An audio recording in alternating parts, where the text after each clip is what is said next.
Erecting fences used to be slow and expensive until the Met Post came along. Eek. Putting up or repairing fences is easy with the Met Post. There's no digging, no concreting, no rotting, no problems. So save yourself time, effort and money with Met Post. Which liquid detergent is now pioneering recycled plastic? Ariel liquid, now with recycled plastic. How can you find out what's on where in Europe? The European. Open it up, and you open up Europe. Oh, look at the lime stains on this bath. It needs a good ozzing. Yes, Oz, a wizard way to remove lime stains.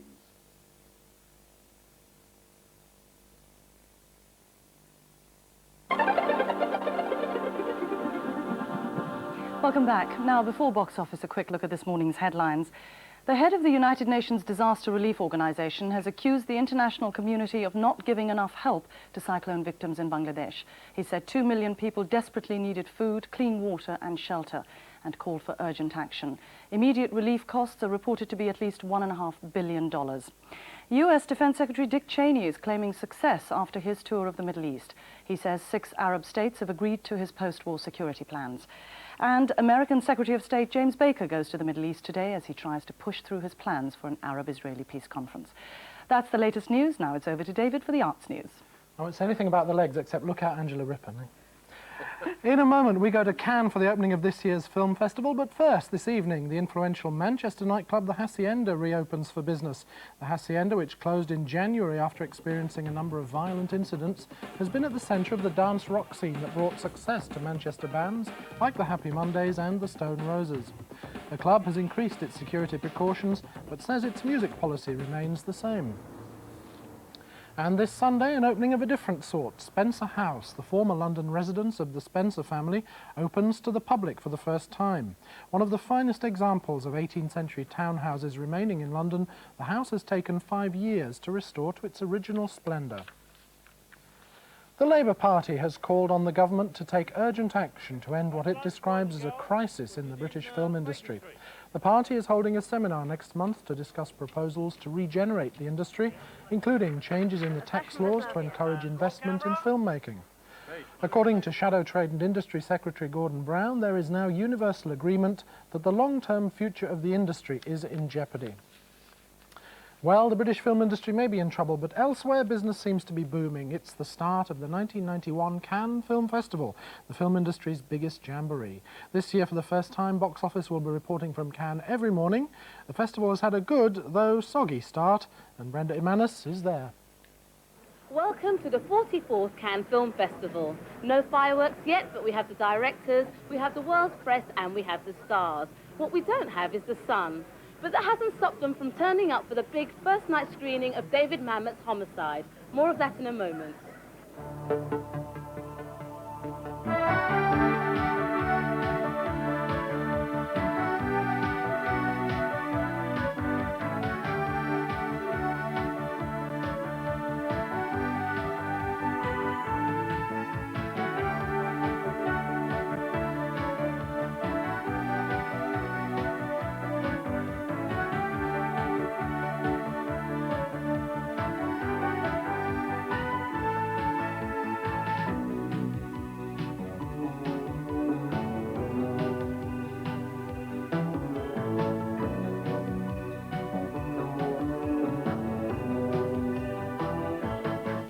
Sometimes the festival seems as much about promoting the town or the film industry's expense accounts.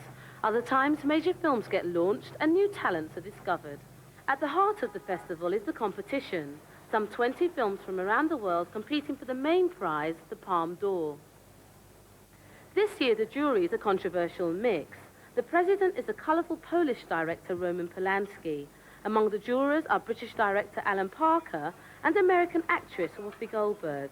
Just what are they looking for? I think what the jury doesn't want to do particularly is to give the Palme d'Or to yet another American film. I think the jury would like to give something to Europe this year because Europe's in a pretty bad state as far as the cinema is concerned, and I think they'd like to encourage European films. How does film director Alan Parker feel about being a judge? because I've had 5 films in competition, and because I've always thought that we should have won, I want to find out why I didn't win. So it's rather nice to see how the mechanics of the thing works, really. I have to see every film, so, you know, every time I've come to Cannes, all the years that I've been here, I've only ever seen my own film, you know. So it'd be nice seeing, you know, films from different countries, because I'm forced to, you know. I might fall asleep in some, I don't know. But it's pretty hectic, yeah. I mean, I don't know how you squeeze everything into the day that you have, really. This year's opening film is from playwright turned filmmaker David Mamet. Called Homicide, it's his 3rd film as director. What is it? Get down! Where's my piece? Bob, what is it? What is it?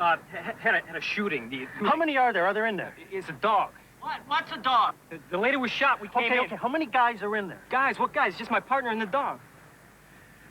There's just a dog in there? Yeah, the fucking dog's trying to kill him.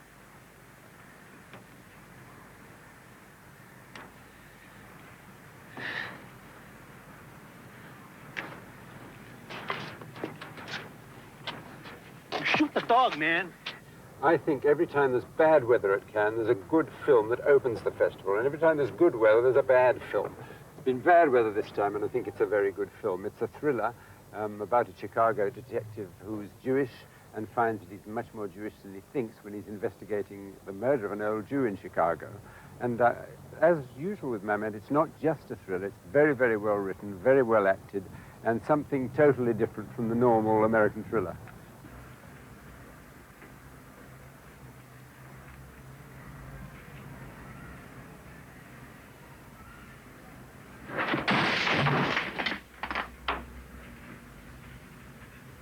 You want to kill my baby.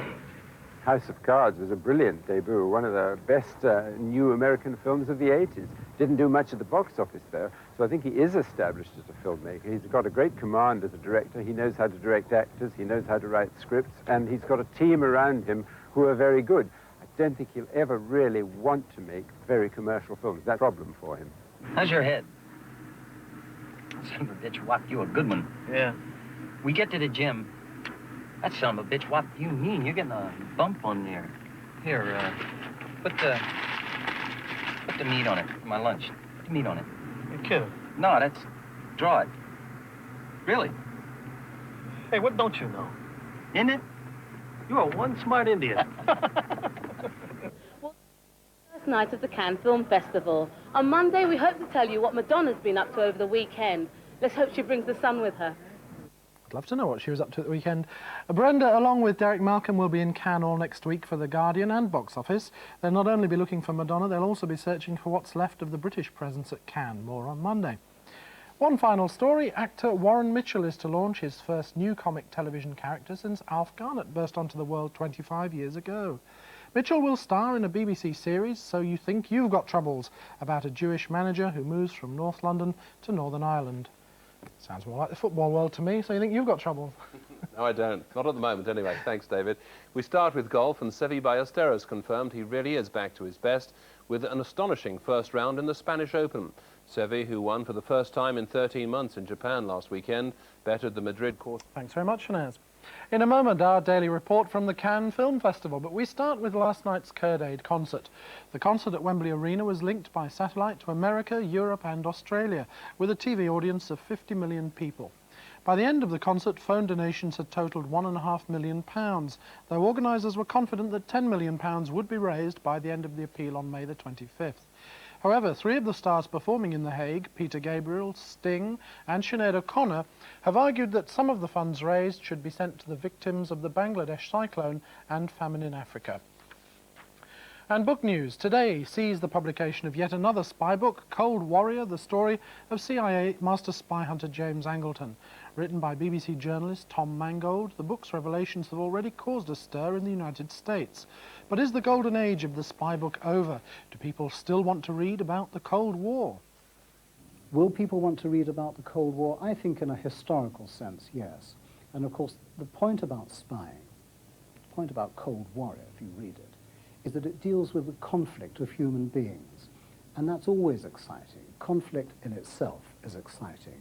That's why spying is exciting. That's why people like to watch the films and read the books. So my guess is that it will endure long after the Cold War is well and truly over. And Cold Warrior is published by Simon & Schuster at £17.99. Now from a place where it's never cold, reporting on a busy weekend on the French Riviera, our team at the Cannes Film Festival, Brenda Imanis, and The Guardian's Derek Malcolm. Good morning and welcome to the first full week of Cannes.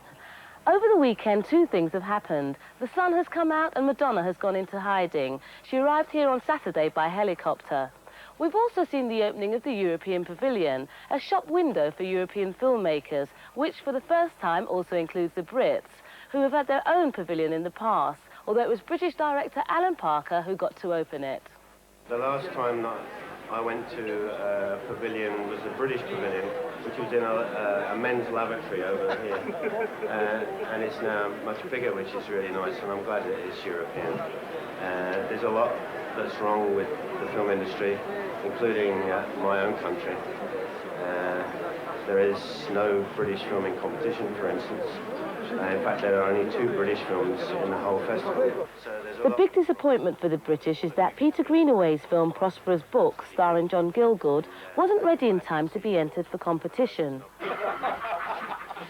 I've been told to report to Mr. Siddons about a job. Really? I thought you'd come to grant us 3 wishes. What's that? Here's me P45. The dole told me to give it... By way of compensation, last year's controversial competitor, Ken Loach, has his new film Riff Raff in Director's Fortnight. But the insurance is down to you. You're all self-employed.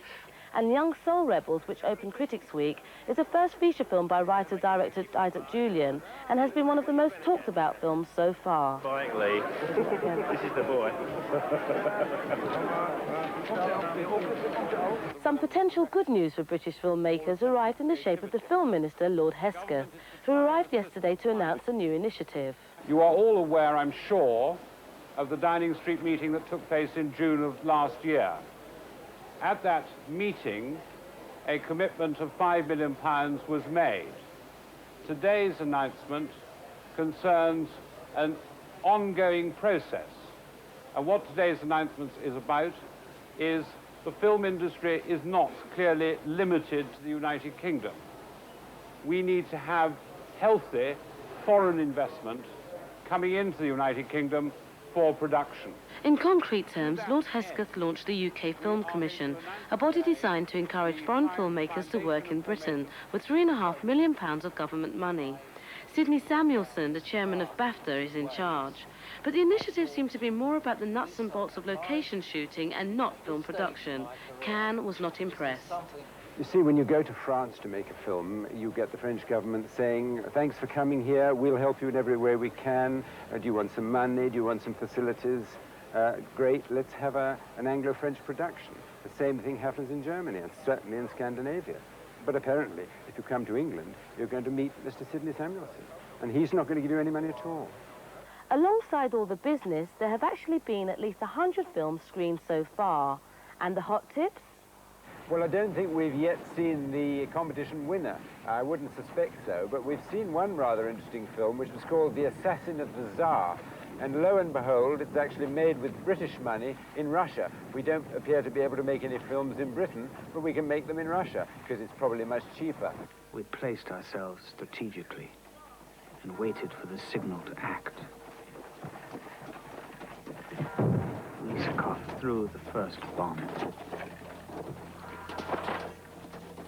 Tsar Alexander was unhurt and stepped from his carriage. It's a very impressive film because the Russians, the Soviets, know nothing about the Tsar's death except that he died, and they certainly don't know that Lenin ordered him and his entire family to be killed. So it'll be news to the Russians, not so much news to us, more of a drama for us, but it's a very interesting one, and Malcolm McDowell's performance is very good. I read a pamphlet about that young Pole, Griniewicz, the one who killed Alexander II. I was shocked. How could this man find the courage to overthrow the order imposed by the Lord? And with it, the Lord himself. How could he do this? How could he? But he did it. Well, that's it for now. If you've been waiting to see Madonna, well, so has Cannes. And last night they got their chance at a glittering party held in her honour. As to what everybody actually makes of her film, we'll tell you tomorrow. Wouldn't mind being by the pool. Black market tickets for Madonna's party last night were changing hands for £1,000, so they tell me. I hear all our crew went there. Not a sum you could afford, is it, David? No, I wish I'd been there, though. Meanwhile, sport and motor racing. Ayrton Senna was first home in yesterday's Monaco Grand Prix to make it 4 out of 4 this season. Nigel Mansell at last scored some World Championship points with second place, but as Mark Fogarty now reports, Senna was in a class of his own. On his way to his 4th consecutive victory, Ayrton Senna was so far in front, he had time to watch television. As he sped through the streets of Monte Carlo, Senna kept an eye on a giant trackside TV screen. One of the things he saw was Nigel Mansell moving into second place with a daring overtake of Alain Prost. Despite persistent engine problems, Mansell held on for his first finish of the season. Along with completing a Monaco Grand Prix hat-trick and establishing a new Formula One record by sweeping the first 4 races, Senna increases his championship advantage to an unprecedented margin so early in the season, leading Prost 40 points to 11. Mark Fogarty reporting on just another day at the office for Senna. Well, someone somewhere seems to be smiling on Italian... That's the latest news. Now it's over to David at box office. David. Thanks very much. In a moment, we report from Cannes on the first night of Madonna's new film, Truth or Dare. But we start with a premiere in London last night.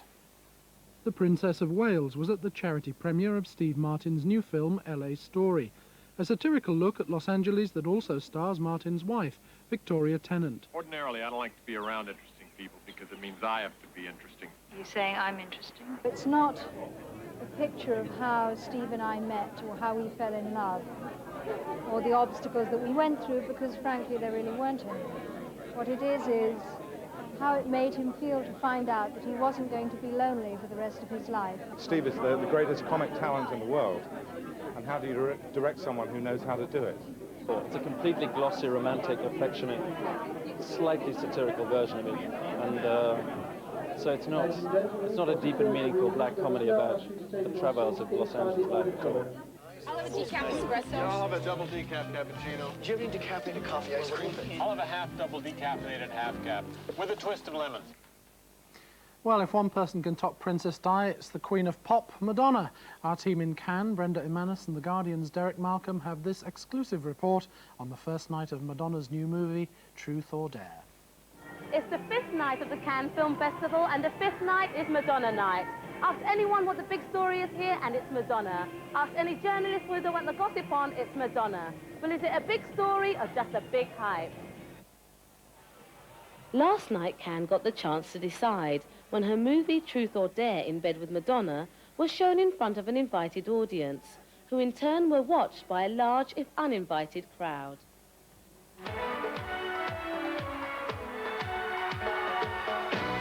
Truth or Dare sets out to be the ultimate rock documentary. On stage or off, the claim is you'll see Madonna as she really is. For the film, Cannes is a major international launch. It's the biggest platform, if you like, in the world for actually showing off your product. And bringing a star into town to help you launch that product means that even more attention is garnered. Your party will be the party that distributors want to go to and the press want to go to. It's the beginning of a very long marketing trail that leads right up in the end to the, the posters and the interviews on television when the film is launched in a particular country.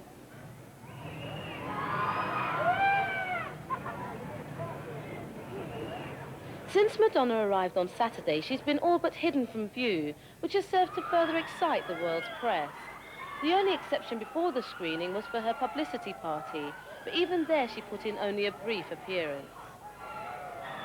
One way of guaranteeing that your party becomes the most talked about is being very careful not to invite a lot of people, and then everybody wants to ticket, and at the last minute you suddenly release these invitations that previously had been completely unavailable, and you're guaranteed a swarm.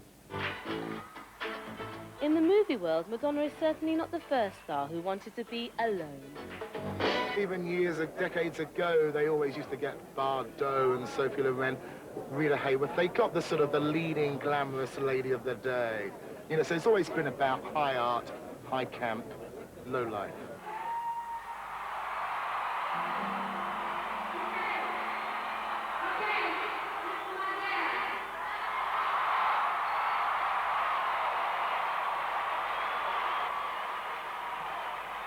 Madonna's appearance on XYZ, I think, will be the biggest since perhaps Bridget Bardot back in '69, which is now like famous. She was such a big star back then, and a glamour queen, and a sex queen, and Madonna being such a crossover artist. It's unfair to say she's not a movie star. She has starred in movies, but she's not. She's obviously known as a music star.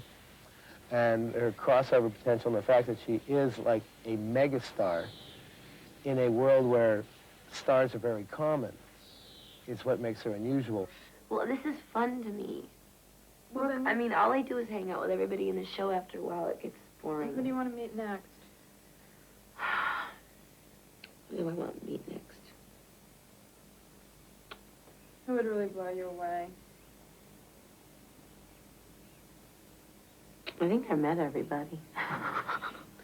So much for all the hype. Hidden under all this, there is actually a film. Well, is it any good? It's a decent film. It's well made, and it's got a lot of stuff in it which you don't normally see in concert films. You always have a little bit of backstage stuff, but this has a great deal. And what comes over is that she is a most extraordinary lady, because she does all the sorts of things which most of these people never do. Gee, Lord, it seems like every time I'm standing in this circle before the show, I'm asking you for something extra special. Well, I'm here again, and they say ask and you shall receive. So I'm begging you to give me a voice to sing with this evening. She seems really quite a religious girl, because she prays before each concert. And yet, at the same time, I think most people who are religious in America will probably object very strongly to some of the other things that she does in the film. It seems to me that she really is a phenomenon, because she's not the most beautiful woman in the world, she's not the most talented woman in the world, but she really does go for it. And I think her basic appeal, from the film at any rate, is that she's a sort of ordinary person who's become a superstar. When they come into your dressing room, when they come wherever you are, they feel crazy. Now, do they talk about it? No, they accept it. Well, why don't they talk about it? Because. Well, you want to think about that, don't you? No, I don't. Let's get back to me. If you want to talk at all off camera, you have nothing. She doesn't want to live off camera, much less talk. There's nothing to say off camera. Why would you say something if it's off camera? So it's an interesting film, and not one to be sloughed off as being ridiculous in any way, although it is controversial. So I was happy to see it, and I think it's one of the better concert films I've seen. So that's enough Madonna to be getting on with. More stars tomorrow. Can't wait. Back to Cannes tomorrow, but now, excuse me, man who never lives life off camera. Off you go. Thank you, David. We start with athletics. South African officials were warned yesterday to get their act together in time for the World Championships in Tokyo this August, or risk jeopardizing their chances for an early return to the Olympics. The International Amateur Athletics Federation President, Primo Nebbiolo, said that arguments within the Republic's rival sports groups would have to be... Mr. Baker wants Israel to end its opposition to United Nations involvement in the peace process. And that's the latest news. Now let's get involved with Box Office and David Roper. David. Yes, you get involved. That's the right way. Thank you. We start this morning with the television franchise war. At noon today, television executives will be descending on an office building in London's Knightsbridge, where applications for an ITV franchise have to be handed in to the Independent Television Commission. The 15 regional ITV licenses and the national TVAM franchise expire at the end of next year. By October of this year, applicants, present holders and their challengers will know the results. Marta Verler, editor of Broadcast magazine, reports on the battle for Wales and the West, where the present incumbent is HTV. But first, she explains the rules of the franchise game.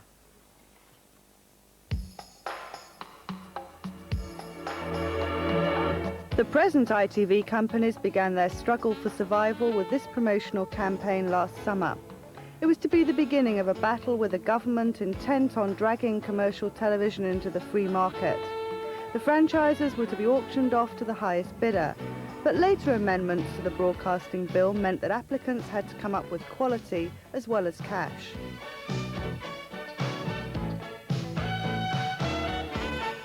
Once past that quality hurdle, it's the highest bid that wins. Or is it? The ITC can dismiss the highest bid and, under a vague and controversial clause called exceptional circumstances, award the franchise to a lower offer. In some regions, there appear to be no new bids at all. In others, more credible bidders seem to have survived. The hot tips include Richard Branson's Virgin Group, publishing group EMAP, Meridian, fronted by actor Michael Palin, and cash-rich TV conglomerate Carlton Communications. But here in Cardiff, a battle is being waged for the future of Wales and the west of England, a region which straddles two countries, a region where the present incumbent has already been criticised for its failure to commit to local programming. And meanwhile, the company itself has severe financial difficulties. The company? HTV. Well, I think we have lots to worry about, yes. I mean, I think we'd be very foolish if we were smug about this. It's one of the most difficult areas, and that's what we are putting forward as our USP, our unique selling proposition, if you like, that we are used to running the dynamics of such a complicated region. I think we can offer better programs, particularly in local involvement and in getting the balance between Wales and the West absolutely right. That Bristol Channel is a real challenge because it's an awkward franchise. Local critics argue that lumping the Bristol area with Wales is a mistake. We're asking for a special case for Wales. It's the only franchise that will go to a whole nation for the one franchise, and obviously we have special needs and we want our identity reflected properly, and we would like that taken into consideration. The ITC will have to choose between a number of bidders who believe they can serve Wales and the West. There's C3WW and a consortium likely to be backed by Associated Newspapers, publishers of the Mail and London's Evening Standard, along with TV facilities house Trillion. The favourite is oil company Flextech with United Artists, but only C3WW agreed to talk to us. Although HTV's local news is a success, the company has been criticised in the past for neglecting local drama, arts and minority issues. Local coverage versus big-budget entertainment is at the heart of the Wales and West debate. We are going to concentrate much more on drama here and in the West, both for network and for our local service as well, which I think will be a unique feature in the United Kingdom. Drama for local consumption is not something that any other company does, apart from local dramas that can be shown on the network as well. No one is going to claim that local interest programs, the broadcasting of services from Welsh Baptist chapels, is going to be a money spinner. But we must balance those which are a public service. And let's be quite clear about this. ITV has a real public service responsibility, in my view. Those will be balanced against some very considerable money-spinning plans that we already have locked up in the box. So, are the protagonists confident or cautious? I feel pretty confident, I have to say. We've been here a long time. We've done a pretty good job here. And as I've said before, a complex area, we think we're in a very good position to regain the franchise. I don't want in any way to rubbish the opposition, but like the great boxer, Jack Peterson, asked before any fight how he felt, he said, "I feel quietly confident," and so do I. But it'll be October before we know whether there'll be new tenants at this address. But the names of the bidders will be made public this afternoon. More of that on Box Office tomorrow. And now to Cannes, where after Madonna things have quietened down a little, but one man was still putting his powerful back into self-promotion. Arnold Schwarzenegger, proudly displaying the props from Terminator 2 Judgment Day. The next thing we have here is the Terminator skeleton, the metal skeleton that was used, that is actually me as time goes on. No, actually, it's not the skeleton, this is actually the body. The skeleton is coming. Okay, so this is me. That was him. And tomorrow from Cannes, we'll be talking to American actress Kelly McGillis of Top Gun, looking at the power of the critics and assessing the films in competition. Meanwhile, I'm afraid you have to make do with Simon and the sport.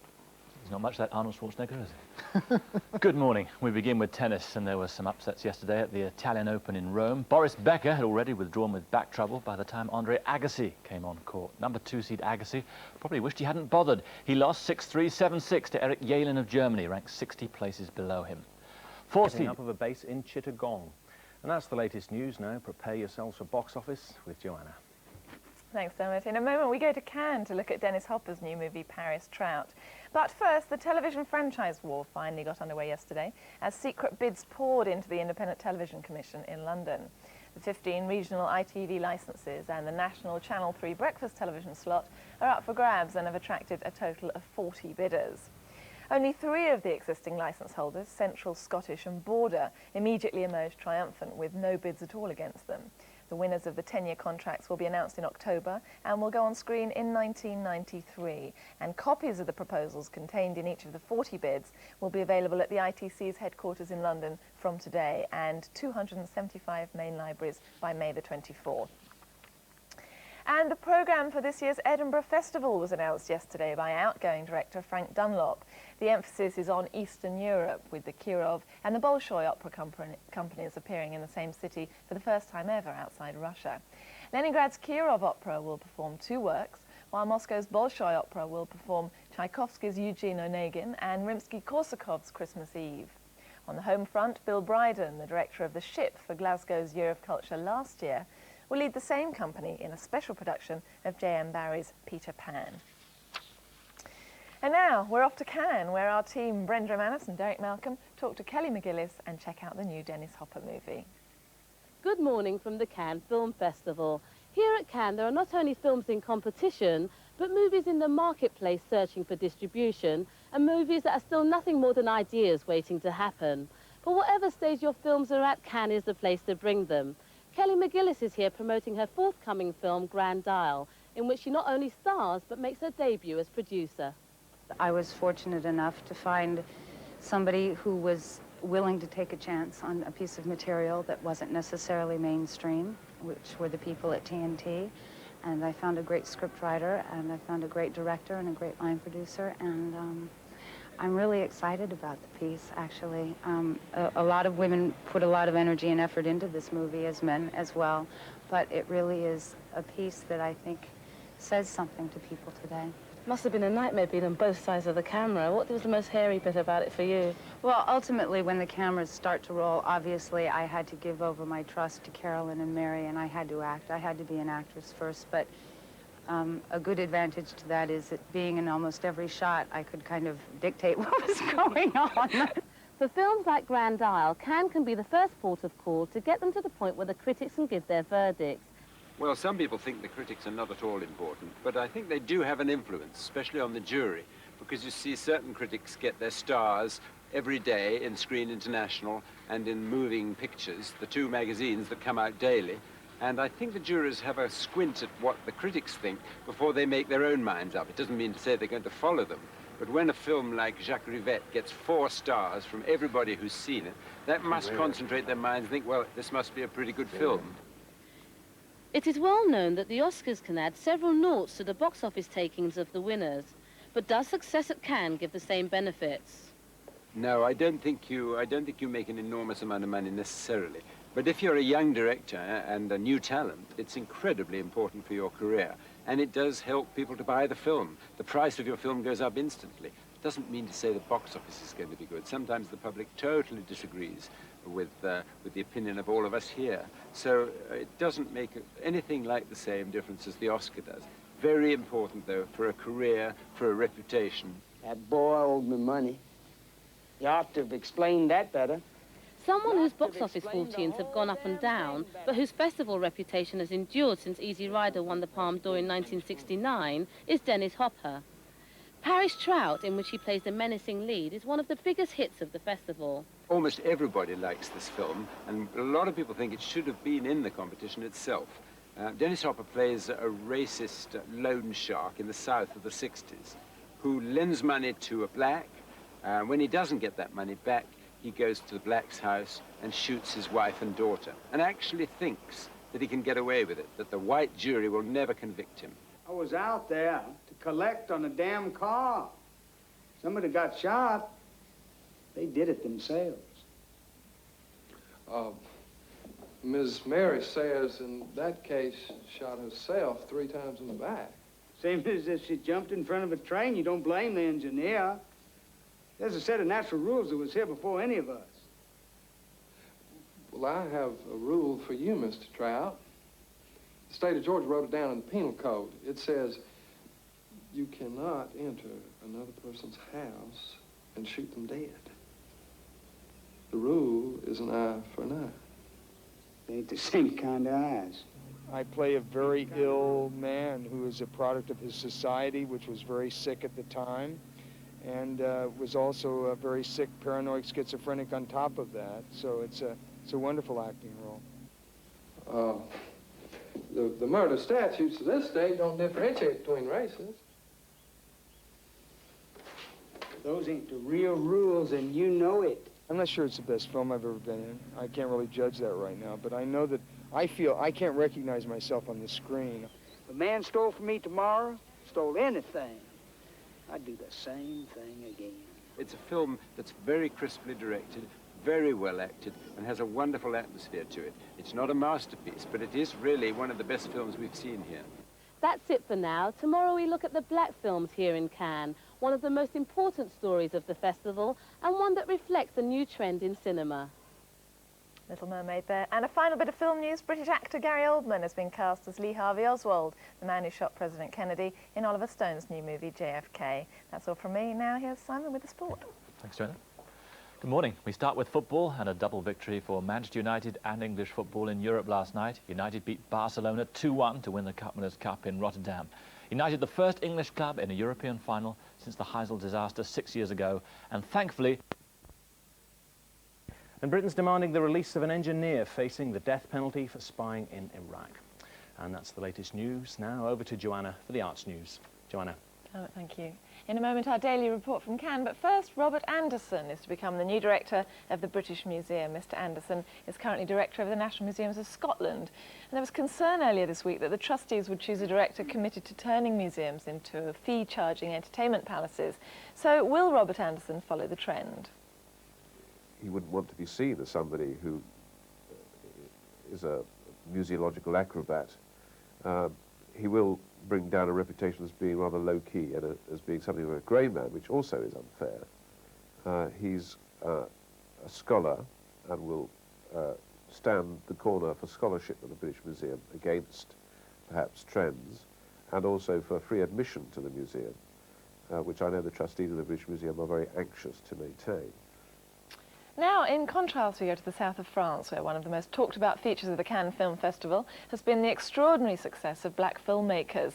3 Americans, Spike Lee, John Singleton and Bill Duke, and 1 Briton, Isaac Julian, are hotly favoured for next week's awards. From The Sun, Brenda Romanis reports. It's the 9th day of the Cannes Film Festival.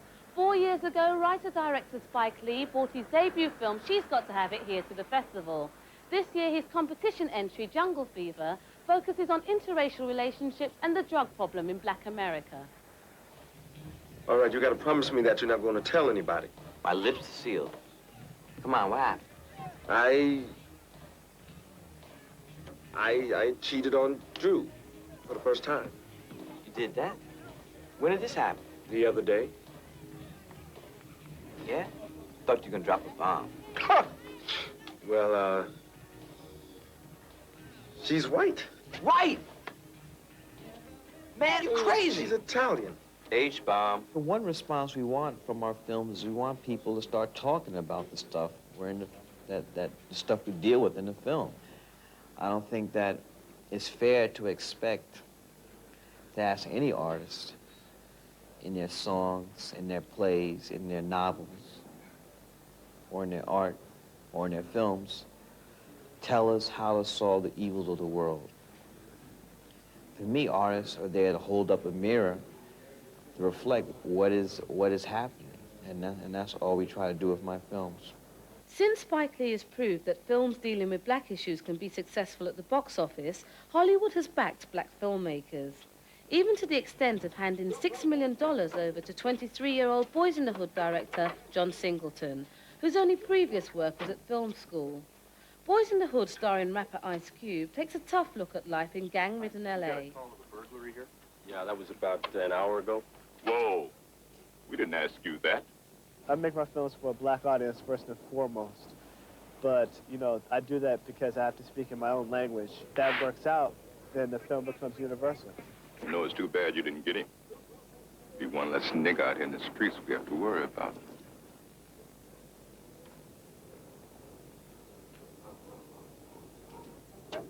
Hey, little man. How you doing? Going in the house, Trey. Go on.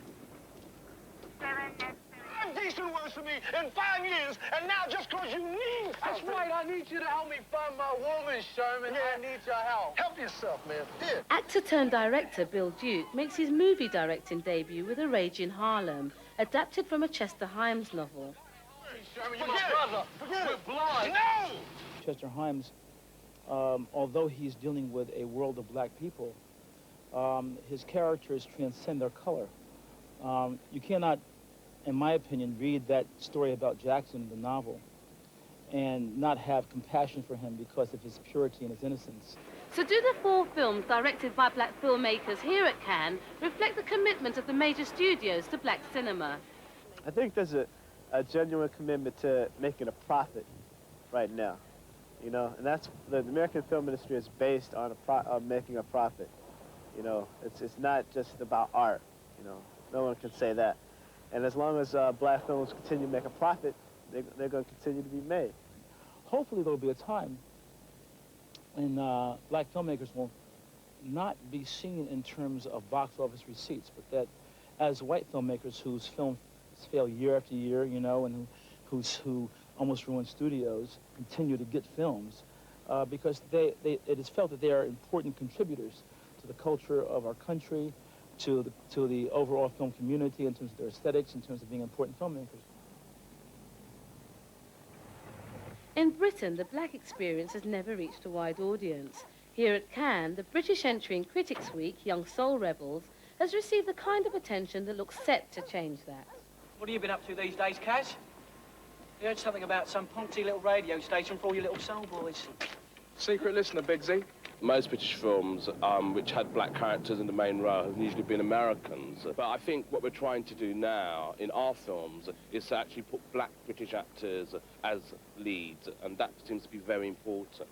And so I think we are kind of, in a way, striving towards kind of more positive representations of black people, if you like. But is it necessary for films directed by black filmmakers to be categorized? When people look at me, they're not saying that's a human being. They're saying that's a black person. That is just the way people think. And I'm not saying it's right or wrong, but I have too many other things to do than worry about that. And on Monday, Derek Malcolm, chairman of the Critics Circle, will be telling us who's won this year's Critics Award, plus Timothy Dalton as Christopher Columbus. And finally, since the Larkin family and the darling buds of May were seen holidaying in Brittany, travel agents are reporting a huge surge in holiday bookings to France. Parfait. Now, Simon avec le sport. Mais oui.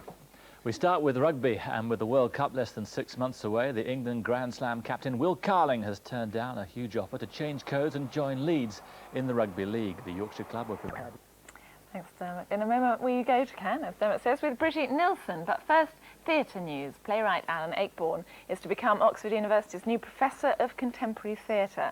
The one-year appointment was first held by Stephen Sondheim, whose tenure was followed by that of Sir Ian McKellen. Ayckbourn's 42nd play, Wildest Dreams, is currently playing at his home base in Scarborough. But does the new professor think that he's now writing better plays? The most depressing people are the ones who come up to you in the bar afterwards and say, I still liked your first one best, you know, because you think, oh my God, you know, 30 years of life wasted. No, I hope they're getting better. I think they're getting more interesting. They certainly are for me. And I think they're getting thicker, not in, hopefully just in length, but in depth and texture. I hope so. Who can tell? I mean, all I know is I try and get better every time I write a play. Well, it's been make your mind up time for the judges at Cannes this weekend, and the early showings have been good for Britain. It's also been a busy time for Brigitte Nielsen as she promotes her new movie, She-Hulk. With the full picture from the south of France, Brenda Romanis. And we begin with good news for both British films here at Cannes. Ken Loach has won one of the International Film Critics Awards for Riff Raff, and Young Soul Rebels, Isaac Julian's first feature as director, has won the prestigious Critics' Week prize. Who asked you for coming out? Whose premises? Mine. So what are you saying? Terence James. A friend of yours, wasn't he? He's been murdered. We heard. So what you getting at? Anywhere near the park last night? As we said on Friday, the film follows the lives of two black DJs in London during the mid-70s and has been seen as a standard bearer for black British filmmaking. We don't go check your skinhead friend them first. True. Since when Babylon cared in a black man murder? You said it, son. Let's go. It's really more than I ever dreamed of, really, and I'm incredibly kind of happy and kind of proud to have received it. In a way, Cannes 1991 has shown the beginning of a kind of new kind of form of filmmaking where black protagonists, black directors, black producers are central in producing those various films. Trying in there, ain't it, Cass? Oh, yes. Get off your backside and take Trish round to Cassie's mum's. I don't want her out on her own. You out on the... Critics' Week has been going for 30 years now, so if a young director wins the prize, it's very significant for him, and it means that he's been recognised by the largest festival in the world. Britain's other award came from the International Critics Jury and went to Ken Loach's Riff Raff. Yeah, I spoke to the psychic about 2 months ago. Mm-hmm. She said it's going to make big changes in my life. Career plans are looking up. It's going to maybe move house. She said something about a new relationship. Isn't that weird, though? Didn't see where they put that rubber plant. Both the films now have got a prize, and everybody loved Riff Raff. They thought it was one of the best comedies they'd seen in the festival, and also something which had a lot of significance too, because Ken is a political animal as well as someone who can draw characters beautifully. And everybody really enjoyed it and thought it was a significant film. I'm still here. You're still here. We made it. And away from the competition, there's been one face prominent in all the right places. Bridget Nielsen, former Mrs. Sylvester Stallone. She's been here trying to take Cannes by storm, and we've been following her PR bandwagon. And the reason? A film project looking for attention. She-Hulk, the Incredible Hulk in female form. It's not hard to promote it. It's not difficult to get people to understand what you're doing. It's the amount of hours and the energy and the time that's put in. I mean, I start 8 o'clock in the morning, I'm done 8 o'clock at night. And when you've talked for 12 hours about the same thing to so many people, you're sort of a little out of it. It's flattering, but it's intense, it's tiring sometimes. Sometimes you just feel like having 10 minutes where you just can be yourself and do what you got to do. Not that you can, but it's always, you know, if somebody keeps looking at you, it sort of puts you in a funky spot. And but it's a part of it, and especially a part of Cannes. And I don't think you can come here thinking that you're going to have all the privacy in the world, because if you do that, don't come to Cannes. Cannes is sort of annual centre point for the whole film industry. And there's several thousand media here. There's about 50 television crews and 2,000 journalists and photographers. So there's no better place in the world to launch a project or a star or any piece of material than Cannes. She's probably done 20 television interviews. I would think probably about 50 or 60 print interviews with magazines and newspapers from around the world. People that just walk by and see a bunch of photographers taking pictures of me, it looks very glamorous, it looks very exciting. However, if it's 24 hours and every day, it can be a pain in the butt. A, she's very professional and willing to do the interviews and work very hard. And she's larger than life. I mean, she's very attracted to the media. I didn't realize that it was going to be this intense, I think. I mean, I was sort of looking forward to going to screenings and showing up at a couple of parties. So far, I haven't seen anything of Cannes. I've seen interviews, and I've seen my pillow in the hotel. I haven't even enjoyed the hotel yet. For me, it's a good cause, because I get the exposure within 4 days that I possibly couldn't do in 6 months. And that's what I'm here for. I'm here for work. That's it for now. Tonight's the big night with the announcement of the Palme d'Or. We'll give you the results tomorrow. Now, from the She-Hulk to the He-Man himself, Simon Reed with International Sport. Rate Brigitte as an actress? As an actress? Yes, she's a good actress, Joanna. Soccer. Paul Gascoigne's future remains in the balance this morning. The England midfield star had an operation yesterday on damaged knee ligaments, and reports suggest that his move to Italy is off. Gascoigne will